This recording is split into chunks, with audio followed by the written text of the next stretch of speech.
Richard Tice. Thank you, Madam Deputy Speaker. I think the British people will be appalled to learn that Iranian nationals who've come across the English Channel have been charged with terror offences. And I think also they'll be very concerned, Home Secretary, that, the Home Secretary, when in opposition, talked about prescribing the IRGC, but now we've got Jonathan Hall KC sort of recommending a delay in prescribing the IRGC. Surely the right thing to do, Home Secretary, is prescribe them now, and if any more powers are required, introduce that through emergency legislation, but don't kick the can down the road. Yeah.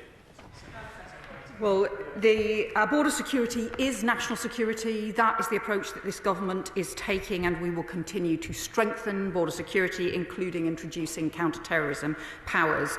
I also have repeatedly called on the government to strengthen the legislation. When we were in opposition, called on the previous government to strengthen the legislation in order to be able to take much stronger action on state-backed organisations like the IRGC. The Jonathan Hall report that is out today identifies the legal difficulties and problems in using legislation that was designed for terrorism to apply to state-backed threats.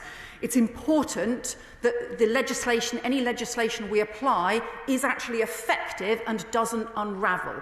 That's why we put forward, some years ago, in 2023, the Labour Party put forward proposals to strengthen the legislation, to bring in these new, stronger powers that we are now talking about today in order to be able to use those against organisations that are state-backed, such in the way that the IRGC is. It's because we believe that national security is so important that we are prepared to take the action needed to make sure that the government, the police, the security agencies have the powers they need to take action and to make sure something happens in practice.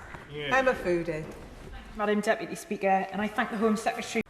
Lee Anderson. Thank you, Madam Deputy Speaker. The Home Secretary, in a statement, said the Iranian regime poses an unacceptable threat to our domestic security, which cannot continue. Yet we know that Iranians make up the third largest group of illegal migrants crossing the Channel. So does the Home Secretary agree with me that any Iranians crossing the Channel should be detained and deported and not allowed to claim asylum? Yeah.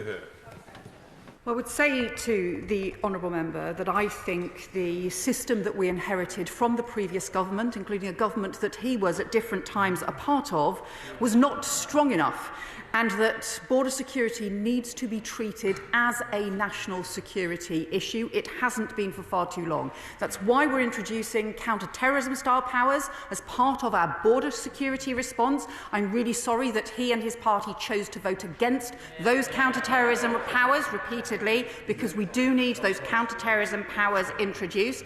It's why we're also strengthening the security and criminality checks across the asylum and immigration system, because we need to make sure that we're doing everything possible to keep our country safe.